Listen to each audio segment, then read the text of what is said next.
So let me begin by welcoming all of you to monthly book seminar series that is organized by the Hague Program on International Cybersecurity, which is affiliated to the Institute for Security and Global Affairs at Leiden University. I'm very happy to welcome on behalf of the program Professor Anu Bradford at Columbia Law School. But before I introduce Anu and her incredible body of scholarship and kickstart discussions today, I just want to sort of give a plug, as it were, for our book series, which happens every month.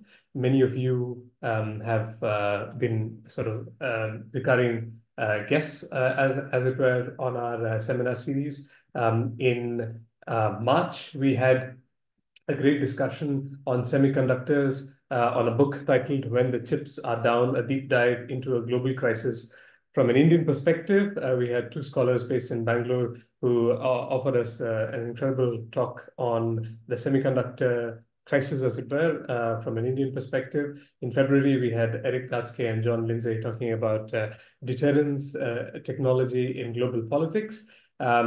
This month, we have Anu with us, and next month, on the 23rd of May, we have Scott Shapiro, who is going to be talking about his new book, well, it released last year, called Fancy Bear Goes Fishing. So please be sure to sign up for these book talks if you are interested in one or all of them. And I look forward to seeing you again next month. But on to the topic of this month's book series. Like I said, we are very happy to have Anu Bradford with us. Anu is the Henry L. Moses Distinguished Professor of Law and International Organization at Columbia Law School. She is a leading scholar. I really don't think she needs much introduction, certainly to this audience. She is a prolific scholar. She's a hugely influential voice on EU regulation, global economy, and digital regulation, especially in the transatlantic world. Many of you are familiar with or have engaged with her first book, Brussels Effect, which was published, I think, in 2020 by OUP, by Oxford University Press. A really remarkable work of scholarship, which was named among one of the best books of 2020 by Foreign Affairs. And the topic of this month's seminar book series is her newest book called Digital Empires, The Global Battle to Regulate Technology, which has also been published by Oxford University Press in late 2023 and has already been recognized as one of the best books of the year by Financial Times. Anu, great to have you here. We've been looking forward to this for a long time. The way we're going to structure this, as I just sort of mentioned to you before we join this discussion, it would be great if you can perhaps speak for 20-25 minutes, introducing the concepts in your book, and then we'll sort of open it up for a Q&A for those who want to, of course, ask you about digital empires, but also those who may want to ask you about Brussels effects, the Brussels effect. So over to you without any further ado. Thank you so much, Arun, for that generous introduction and for this kind invitation. I am really, really delighted to be here and share this conversation with all of you. And I'm particularly looking forward to your questions and comments. But let me now lay out the key arguments of the digital empires. So the book starts from this observation that we are increasingly seeing a global consensus that technology needs to be regulated. But there is no global consensus on what that regulation ought to look like. And in the book, I argue that there are three primary ways to think about digital regulation. There is the American market-driven regulatory model, there is the Chinese state-driven model, and the European, what I call a rights-driven regulatory model. So let me now walk you through these three models and the basic assumptions underlying each of them. So the American market-driven model really prioritizes free market, free speech, free internet, and incentives to innovate. It reserves a very trivial role to the government and in practice hands over the governance of technology to the tech companies themselves. So it is the model largely relying on self-regulation and reflects this American techno-optimist, techno-libertarian view of the world. The Chinese, on the other hand, are very focused on making China a technological superpower, and under their state-driven regulatory model are prepared to deploy state resources to meet that goal. But China is also using technology as a way to pursue surveillance and censorship and propaganda in an effort to retain and entrench the political power of the Communist Party and preserve social stability within the nation.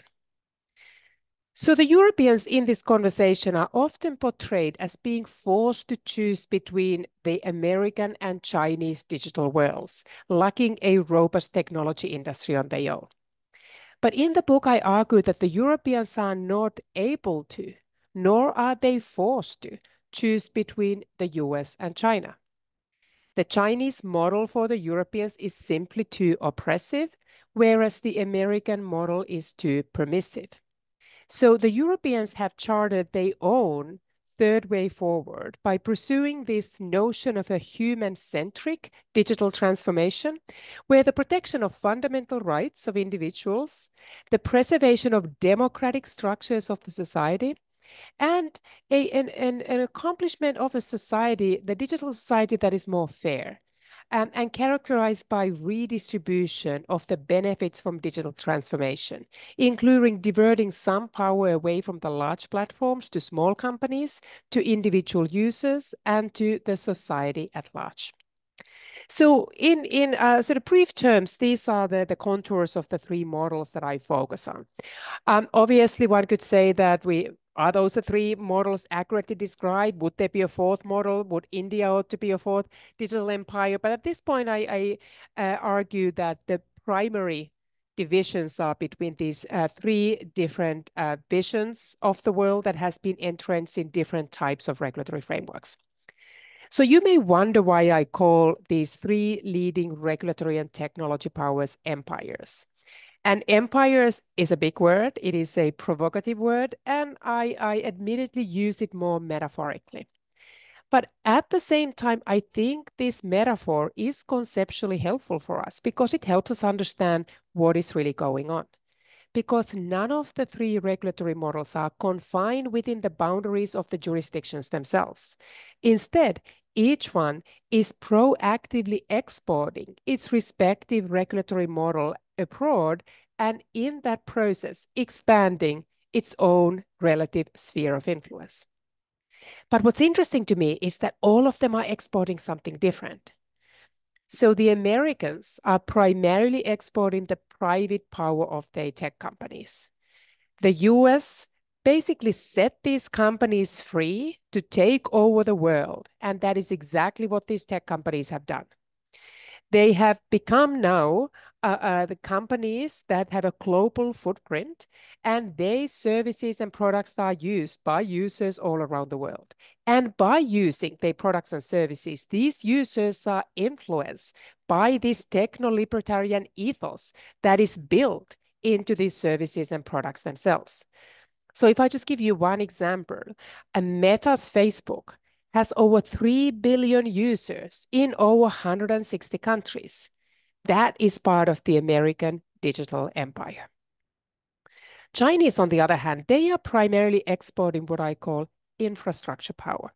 So Chinese tech companies are building 5G networks, undersea cables, smart cities, safe cities, data centers, exporting surveillance technologies along what is called a digital Silk Road that reaches across Asia, Africa, Latin America, and even parts of Europe. And in the process of building these digital backbones of digital societies, the Chinese companies are also exporting the Chinese digital authoritarian norms and expanding the Chinese digital empire sphere of influence. So what about the Europeans? What are the Europeans exporting? So the Europeans are exporting the superpower they have, which is regulation. And this now builds on my earlier work on the Brussels effect. So the EU is one of the largest and wealthiest consumer markets in the world, and there are very few global companies that can afford not to trade in the EU. So as the price for accessing the European market, these companies need to obey European regulations, including digital regulations. But often it is in the interest of these companies to extend the European regulation across their global conduct or their global production because they want to avoid the cost of complying with multiple different regulatory regimes. So simply by regulating the single market, the Europeans are able to expand their sphere of influence, the reach of the European global digital regulatory empire with the help of the business decisions the companies are making. So now if the first argument of the book was that Europe is also an empire, this is not just about the US versus China. The second argument of the book is that we are not seeing like three distinct spheres of influence or digital worlds. Instead, those spheres are overlapping because each empire is contributing a different layer to the global digital governance. You have many markets where you at the same time have US tech companies, Chinese digital infrastructure, and European regulation governing that infrastructure and those companies. But that also means that the empires are colliding. They come into conflict in many of these markets. And I talk about these conflicts as battles in the book. And I think it is helpful to think about the battles taking place at two levels. So we have horizontal battle and we have vertical battles. The horizontal battles are the battles between the empires themselves, the most prominent one of which is the unfolding US-China tech war. That is the battle for technological supremacy, but also for economic, ideological, geopolitical, and even military supremacy. But there's another horizontal battle that is also prominent, and that is the regulatory battle between the US and the EU. So American tech companies have come to Europe, and the Europeans are increasingly resentful, feeling that these companies are taking too much and they are giving too little. Even though they provide many services and products that are embraced by the European users, they are also abusing their dominant position, wiping out competition and making the market just less efficient and competitive or fair. They are also often undermining the fundamental right to privacy by exploiting the European consumers' data. And by hosting content such as disinformation and hate speech on their platforms, they are destabilizing the democratic societies and leaving the European users surrounded by content that is repulsive, harmful, and sometimes outright illegal. So in response, the European regulators are asserting themselves in order to rein in these tech companies and deploying various regulatory tools to deal with their privacy infringements, the content moderation decisions, and the abuses of dominant position, to name the few. But that has led to resentment on the American side saying, look, it's not our companies that are overreaching, it's your regulators that are overreaching. So that is another battle that we are witnessing in that horizontal space. But at the same time, when they are battling one another horizontally, each empire is also fighting what I call vertical battles. And these are the battles between governments on one hand and tech companies on the other. Excuse me. And this is something that the Europeans have been doing now for a while, have been very proactive in pursuing regulation in this space. The Chinese also engaged in this tech crackdown and showed their willingness to also fight this battle. Even the Americans are now starting to question their techno-libertarian commitments and are wondering whether they also ought to engage in a vertical battle and start regulating their tech companies.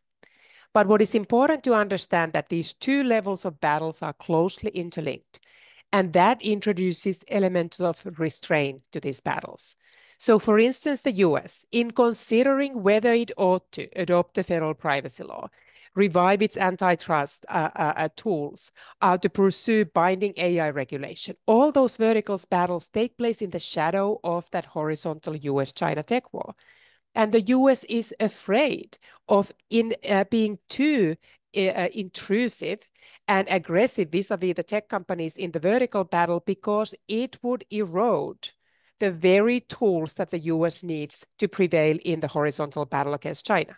So it cannot weaken these tech companies for the fear that that would set the Americans back in their horizontal battle. So as a result, we're going to see more muted, more half-hearted effort to fight these companies.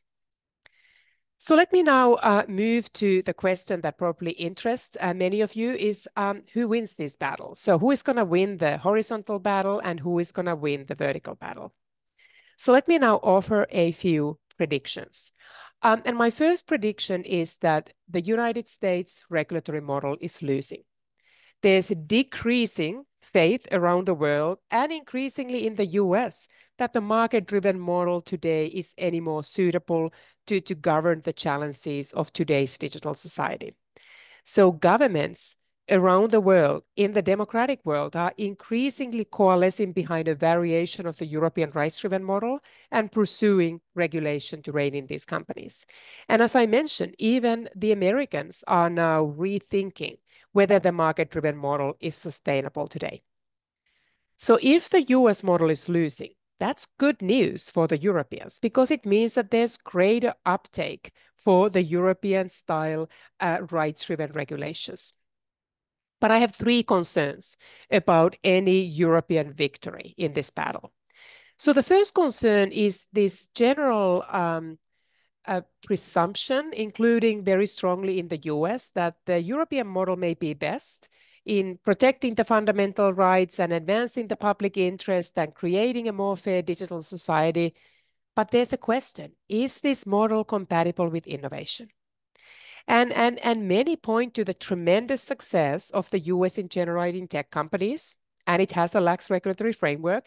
At the same time, they say that the Europeans are just regulating. They are not generating technologies and assume that it is because of this commitment to regulation, the Europeans are not innovating. So I am seriously concerned about the state of European tech innovation. If I have these conversations around the world and ask people to name a European tech company, it sometimes takes them a while. But they are very quick to name the GDPR. Europeans are more famous for regulating than generating technologies. So even though I think and fully concede that the Europeans are behind the US in tech innovations, I don't think it is because of the commitment to digital rights and regulation. I think there are much more fundamental differences that explain why the US is ahead of the EU. So let me offer you 4 reasons that I think much better explain the technology innovation gap between the US and the EU. So one is that there is no digital single market in Europe. The markets remain fragmented across linguistic lines, but also across some regulatory lines where we have not fully integrated the regulatory frameworks around digital. Second, there's also no deep integrated capital markets union in Europe. So it is much harder for tech companies not only to scale because there's no digital single market is fragmented, but also fund their tech innovations. They do pretty well in the first few funding rounds, but as soon as they need more money, they need to turn to American venture capital or are acquired by the large US tech giants. Third is the European attitudes and legal frameworks around risk-taking. Failure in Europe is so costly that it is often fatal. Whereas in the US, it's kind of a rite of passage, a badge of honor. You try very hard, then you go through bankruptcy, then you go and raise more money. And they give you more money because they believe you seem to be working on big things. In Europe, you're done. They basically look at like failure as you are not a good entrepreneur, which means that our entrepreneurs do not engage in the kind of disruptive, risky innovations that is absolutely crucial for tech development. The fourth issue is access to global talent. And this is another issue that has nothing to do with the GDPR, but has everything to do with Americans creating many more pathways to attract the global talent and build on that diversity of the talent. So if you look at the over $1 billion startups in the US, over half of them have an immigrant founder. If we focus for a moment even on the sort of household names, the largest tech companies and their founders, Steve Jobs, the founder of Apple, son of a Syrian immigrant. Jeff Bezos, the founder of Amazon, second generation Cuban. Elon Musk, the founder of Tesla, South African. Eduardo Saverin, the co-founder of Facebook, Brazilian. Sergey Brin, the co-founder of Google, Russian. And I could go on. This is not the story of Europeans pursuing digital regulation. It's that they are failing to pursue the kind of proactive immigration policies that would attract the global talent to the EU. So I wanted to spend a little moment here because I also want to challenge this notion that if the Americans were to move towards the European rights-driven regulation, somehow they would immediately experience a drop in innovation. Adopting a federal privacy law in the US would not dismantle the US capital markets, would not rewrite the bankruptcy laws, and it would not prevent the innovators from coming to Europe. But instead, it offers a normative defense for the Europeans for their regulatory agenda, but also leaves the Europeans with a long to-do list on these other pillars of the tech ecosystem. So if I'm less worried about the rights-driven model reflecting over-regulation, I'm actually much more worried about the second challenge to the European model, which is under-regulation. I think the Europeans are not regulating enough. And more specifically, they are not implementing and enforcing those regulations at adequate level. Europeans are very good at passing laws, but they are not that good at enforcing those laws. So we've had over 10 billion in fines against Google as a result of various antitrust laws. What has happened to Google's market share? Pretty much nothing. We have very strong GDPR commitment to privacy protections, yet we know that its enforcement has not been as consistent and effective as we would have hoped for. And even though the Europeans are very uncomfortable and have all these regulations against undesirable content, we're still surrounded by disinformation and hate speech. So in many ways, the challenge in the enforcement front is real. And let me now also offer the third concern that I have that potentially dims or limits the victory of the European model. Because if the second happens, the idea that the Europeans cannot enforce, at best the Europeans can declare a win in the ideological battle, but in practice, it's the US model that prevails because tech companies continue to rule the marketplace. But let me now go to that third one, which is the European model is doing very well in the democratic world, but it is not doing well in the authoritarian world and authoritarian-leaning world. They don't want the European rights. They don't want a regulatory model that preserves democracy.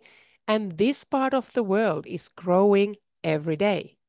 They look to China and the Chinese state-driven model, and they like what they see. And they are much more likely to emulate the Chinese regulatory model. So let me offer a couple of reasons why it is very difficult for the Europeans, even when working together with any techno-democratic allies like the US, to counter the Chinese regulatory model. So first is that we need to realize the significance of this infrastructure power. China is providing these countries a pathway to digital development. And that's what these countries need. The Chinese digital infrastructure is pretty good and it's affordable. And the Europeans and Americans are not providing an alternative. So it's a very big ask to tell these countries not to install Huawei-built 5G networks that they need and that they can afford to pay for.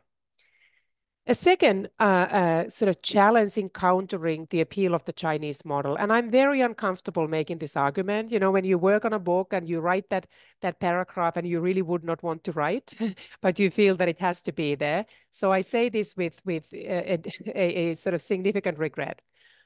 China has shown to the world that freedom is not necessary for innovation. They have managed to create a thriving tech economy without being free. So it's very hard for us to go to those countries and say, look, you choose the Chinese model, all you get is control. You will never see economic growth. You will never see innovation. They point to China and say, well, it looks to us like we can have both. So that's just something that the Europeans also need to think about, Americans need to think about when trying to persuade these countries not to adopt the Chinese regulatory model. So let me now sort of finish with having you focus or inviting you to focus on the most consequential battle that I think is the one that we all should think about the most. So the battle that worries me the greatest is the battle over the future of liberal democracy. And the book invites you to think about two primary ways that that battle can be lost. One is if the US and the EU and their techno-democratic allies indeed lose the horizontal battle to China, and the world is turning more digital authoritarian. And I've just outlined a few reasons why that is something that can plausibly happen. But I also invite you to think that liberal democracy can be deteriorated if the EU and the US and the other democratic nations lose their vertical battle to tech companies, because that is also a world that is not governed by democratic institutions. And we need to be very mindful that that battle can also be lost. Americans have been all but unable to regulate this space. The Congress is so polarized that it is very hard for them to effectively legislate in the domain of technology. And at the same time, the Chinese government doesn't have this kind of challenge. If China decides it's time to crack down on the big tech, I can tell you it is time to crack down on the big tech. The Europeans, as we noted, are very good at legislating, but they have a hard time enforcing. The Chinese government doesn't have the hard time enforcing the same way. The Chinese tech companies are not dragging the Chinese tech companies or foreign tech companies in their market into independent Chinese courts for a decade or more to battle these decisions and judgments against them. That's just not how democracies work. So the Europeans do have that challenge. So here is what I want to leave you with. If the Europeans and other techno-democracies cannot show to themselves or to the world that there is an effective liberal democratic way to govern technology, we are forced to concede that the digital economy is either governed by authoritarians, whereas democratic governments are destined to fail in that same endeavor, or it's governed by the tech companies. And neither is consistent with liberal democracy, because that would lead to the conclusion that the true digital empires are the authoritarians or the tech companies. So let me, Arun, end with that, and I welcome any questions and comments. Thank you.